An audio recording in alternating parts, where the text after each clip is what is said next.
Hello guys, good morning. So this is our third day, our last day tour. So right now we're here in Black Canyon. Ito yung first na destination natin dito sa araw na to.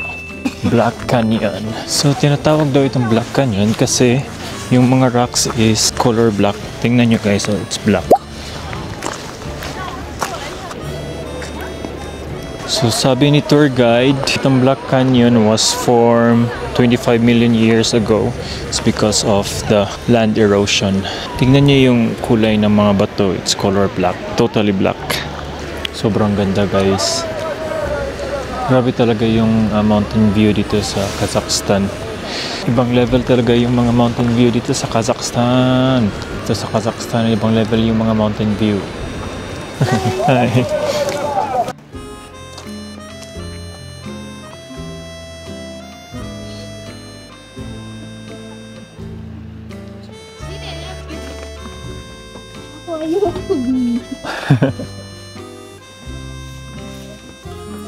Yun sila ate, kanina yung dalawa.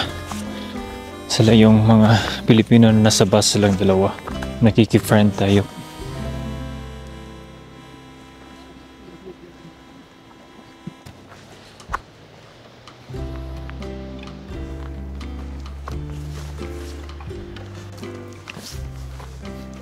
Balik na tayo.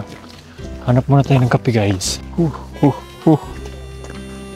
Yung breakfast namin, lugaw. Lugaw tsaka bread. Yung same lang talaga. Yung pagkain parang kuwan lang, no? Less. Rice lang. Oh, rice. Hi sa inyo, morning rice. Lugaw din. Oh. Lugaw tapos may bread tapos yun lang. Kaya nga ngayon daw tayo daw magbayad sa lunch. Gusto ko kain ng marami. Parang for ilang days bitin.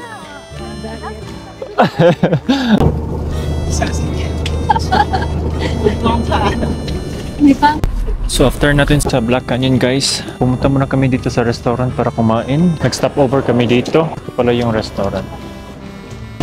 Medyo maaga pa actually pero gusto na namin kumain. Dami pang tao kaya dito muna kami sa labas. So guys, we're here at the Moon Canyon. So this is our second location, Moon Canyon. So ang daming canyon dito sa Kazakhstan guys. I don't know why they call it Moon Canyon. Maybe because of the formation of the mountains. It looks like you're in the moon. Tingnan nyo guys. Tingnan nyo yung formation. Grabe si ate oh. Buwis buhay kayo sa ate oh. With effort kayo siya pictorial. Sana all. Sobrang ganda dito guys. Kung gusto nyo rin magkaya ng photographer, pwede kayo dyan oh. May eagle. With eagle na yan. Pero mahal I think mga 10,000 tenge. Mga 1,000 pesos yung babayaran mo. Maganda talaga pag mag-travel ka, may DSLR camera ka. At may taga-picture ka, di ba? Napakadelikado nito. Pag madulas ka dito, diretso ka sa baba. Tingnan nyo naman oh. Walang harang. Talagang tumbling ka dun sa baba. Pag nadulas ka dito. Yung mga kasamahan ko, may mga partner sila. May taga-picture.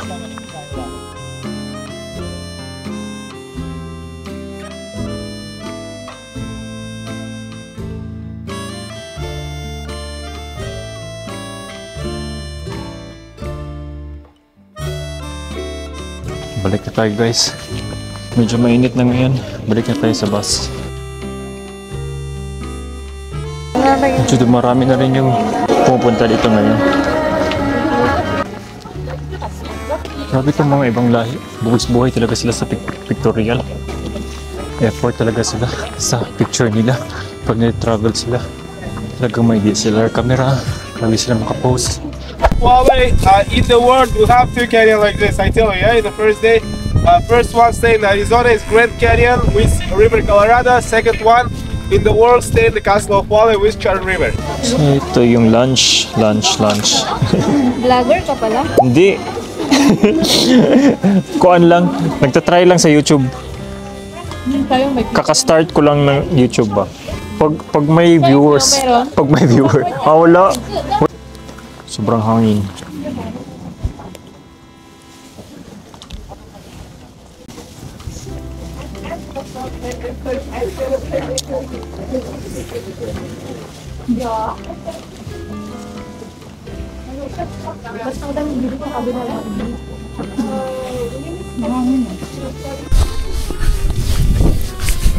So tapos na kaming kumain guys. Yun pala yung binili namin na pagkain dun sa restaurant kanina. Tapos dito namin kinain sa Sharon Canyon. So bali, nandito na kami sa Sharon Canyon.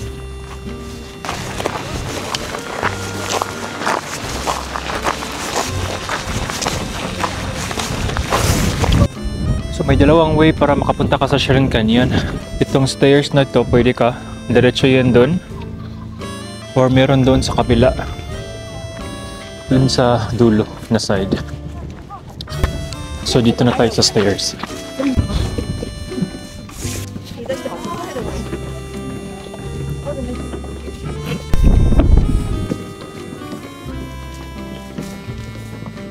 So binigyan tayo ni tour guide ng 2 hours and 30 minutes para mag-explore at pati na rin yung lunch natin. So lakad muna tayo ng konti. Hindi na ako pupunta doon sa pinakadulo kasi sobrang layo na. Sobrang dami ng tao ngayon. Marami yung bumibisita ngayon dito sa Sharon Canyon. Itong Sharon Canyon guys, same lang din ito sa mga canyons dito sa Kazakhstan. Million years din. Na-form din ito million years ago. It's because of land erosion. So imagine, dahil sa land erosion, na-form ng ganito klase ng mga canyon at saka sobrang ganda. So itong Sharon Canyon guys, it's 150 kilometers yung haba nito. So imagine, ganun kataas itong canyon na ito. Unbelievable talaga yung nature. Yan yung mga canyons. Grabe guys, sobrang ganda oh. Sobrang ganda ng mga canyons guys. Sobrang ganda. Hindi ko ma-imagine na dahil na-form lang ito dahil sa land erosion. So meron din silang taxi. Sobrang lamig dito ngayon guys. Though mainit siya pero sobrang lamig. If gusto mong mas madali na pumunta doon sa dulo, pwede kang mag-taxi. I think 500 tenge yung bayad. So 500 tenge, mga around 60 pesos. Gusto ko kasi na hindi ako pupunta ng dulo. Dito lang ako sa malapit lang. Gusto ko rin maglakad-lakad at ma-explore yung place, di ba? Mas maganda kasi maglalakad-lakad ka lang. Kasi may enjoy mo yung place.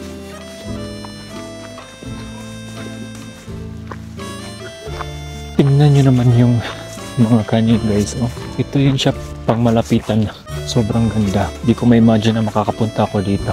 Actually, itong Kazakhstan, bago lang to siya na noon na tourist destination. Marami na yung mga turista na bumibisita dito. Kasi mga 10 years ago lang ata nila to inopen yung country nila for tourist. Tsaka grabe, marami na talaga yung mga turista na bumibisita dito. Itong lugar na to, no? Para siyang Jordan lang. Yung mga klase ng mga rock formation. Itong kulay ng mga canyon is same lang siya sa Jordan. Actually, plan ko sana pumunta ng Jordan dun sa Petra. Kaso, nung last 2023, may problema kasi din. May war.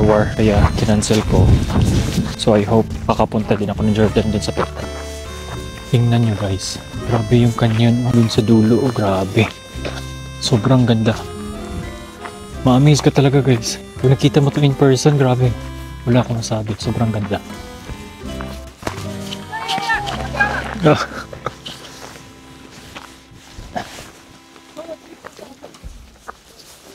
It's falling down. Huh? I'm sorry? Yeah, you can photo it. I help you hold it. Okay. Thank you. I just want a video. Okay, this angle, right? Yeah. Okay. Thank you.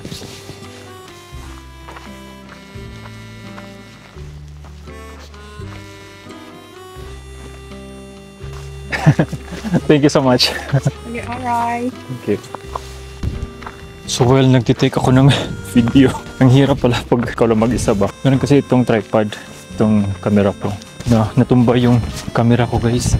Kaya tinulungan ako ng Chinese, sabi niya, kung gusto mo mag-take video, ako na. Ito ba yung angle? Kasi yung camera ko kasi natumba. Kaya nag-ask na lang siya. Nagkusa na lang siya na siya na lang daw mag-take ng video ko.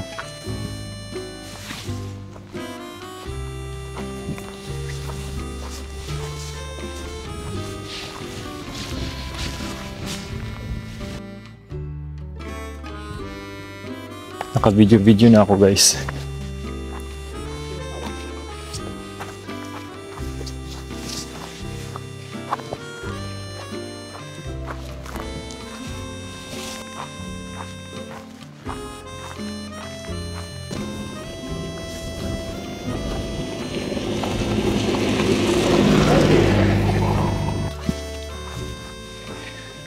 Tingnan nyo naman guys, sobrang ganda ng place. Grabe, wala akong masabi. Ang sarap magtambay dito. Imagine to, 150 kilometers tong haba na to. Pabalik na ako dun kasi gusto ko magkape. Same lang naman to, yung view, same lang dun sa dulo. Alam nyo guys, napakataas na energy ko ngayon kasi nakatulog ako ng maigi kanina. Kasi after ng bonfire, talagang natulog talaga ako diretso kasi wala akong tulog guys. Actually, ang hirap nitong 2 days na itinerary dito sa Sati Village, dito sa Sharon Canyon, Calcay Lake, tsaka yung mga lakes. So, upo muna tayo dito guys. Hindi kaya ito delikado. Ayan o, yan yung nasa ibabaw ko. But anyway, nakatulog ako ng mahimbing. Taas yung tulog ko kagabi. Kasi after ng bonfire namin is umuwi na ako at saka natulog talaga ako ng maaga. Mga 11 o'clock. So, nagising ako mga 6 o'clock. So, meron akong 7 hours na tulog. Unlike nung first day ko, kasi nag-travel kami ng 8:30 at saka dumating kami ng accommodation 2:30 na ng umaga. So, kulang talaga yung tulog ko. Tapos, yung call time pa namin is 7:30. So, gigising ka ng mga 6:30 para mag-prepare, magkain pa. Tapos yung problema is yung washroom. Medyo matagal yung washroom kasi isa lang yung washroom tapos ilan kami. Dami pang babae, di ba? So I think I suggest if gusto nyo mag 2 days na tour, talagang i-prepare talaga yung self nyo. Tapos magdala kayo ng mga food guys from the city. Kasi yung food namin sa accommodation sobrang tipid. Oo, yung breakfast namin it's lugaw lang. Tapos may bread. Tapos wala pang kape. Tapos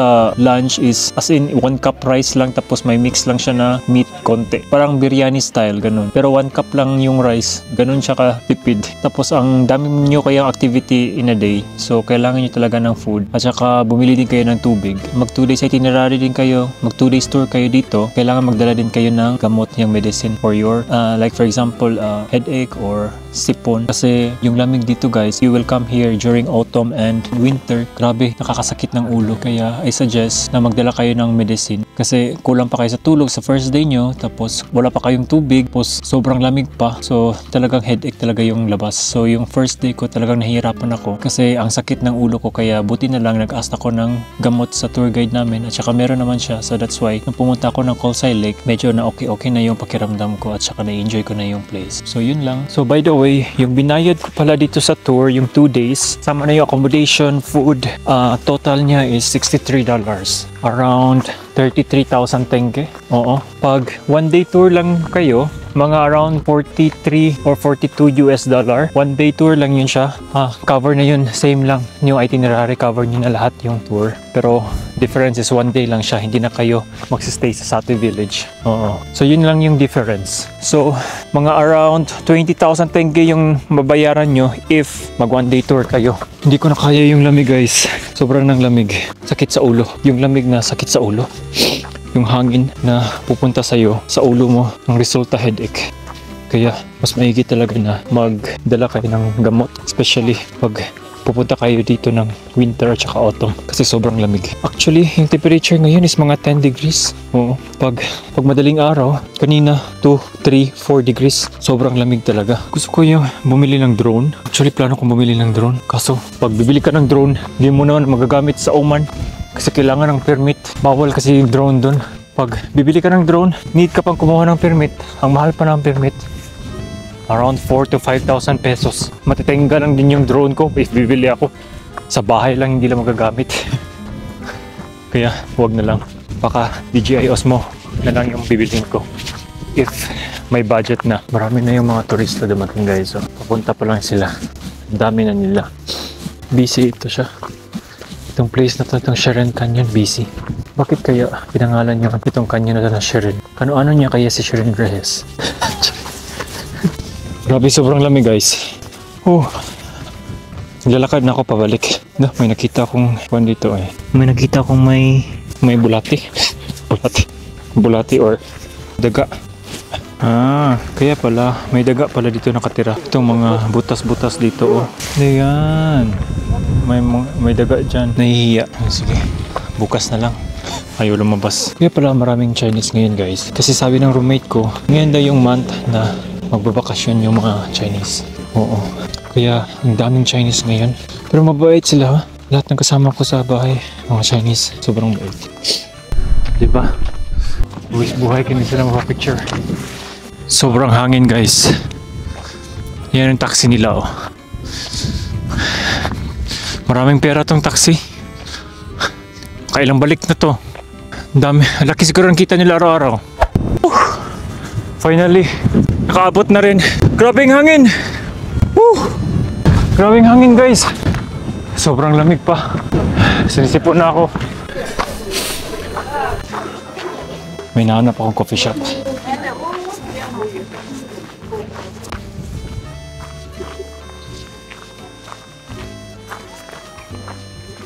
Dito rin tayo magkakape guys. So magkakape muna tayo guys.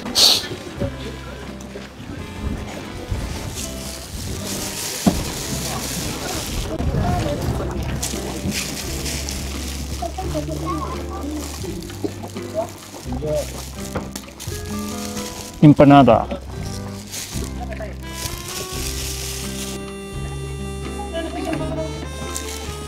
So kakatapos ko lang magkape guys. Balik na tayo sa bus kasi 12:45 na, 1 o'clock yung call time natin. Pabalik na tayo sa city, sa Almaty. Saan ba yung bus namin? Sarado pa ata? Sarado pa. So nakauwi na ako ng bahay guys. Tapos nilagay ko lang yung things ko, yung maleta ko doon sa room ko. Tapos lumabas ako para maghanap ng pagkain kasi nagugutom ako. Para dinner ko mamaya. Para dinner ko ngayon at hindi mamaya. So after kong kumain, maghanap din ako ng grocery para bibili lang tubig. So nag-check ako dito ng restaurant. May nakita ko 3 minutes away lang. 650 meters. So nilakad ko na. You know what guys? One thing I observed here in Kazakhstan, dito sa mga tao, may pare-pareho silang mga perfume na ginagamit. Like same lang yung smell, yung medyo matamis, sweet na baho.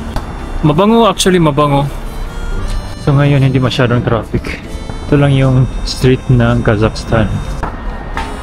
Meron silang mga shops dito, mga sapatos.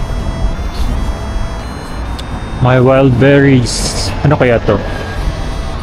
Cofera coffee shop. So malapit lang pala yung Mega Park dito sa location ko. Hindi ko alam. So while naghanap ng food guys, napunta ako dito sa Mega Park. Ito yung malaking mall nila. Dito na kaya ako kakain. Maghanap ako ng pagkain dito sa Mega Park. Tayo sa loob, punta tayo sa food court. Ito yung mall nila guys. So, actually maliit lang siya. Compared sa Middle East na mga malls, maliit lang ito. So, dito na ako sa food court. Hanap muna ako ng restaurant.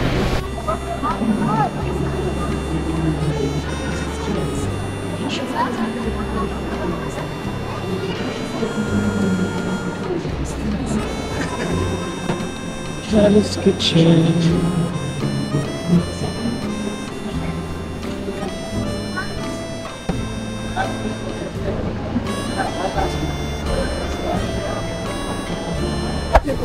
So lumabas na ako guys. Yung mga food dun, same lang sa Middle East. Mga fast food. Nothing new. Hanap na lang ako dito sa labas. Yung mga local foods. May nakita ko ditong Turkish na restaurant. Try ko.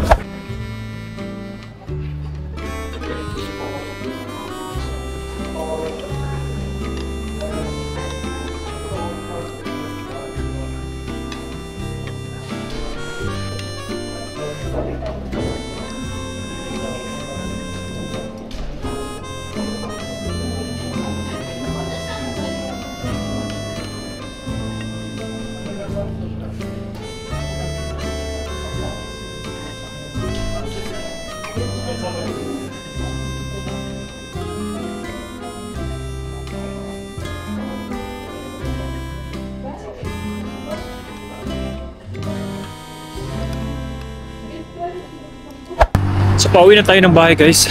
Nakabili na rin ako ng tubig sa grocery. Yan. And finally guys, I'm back on my accommodation. So see you next time. Bye-bye.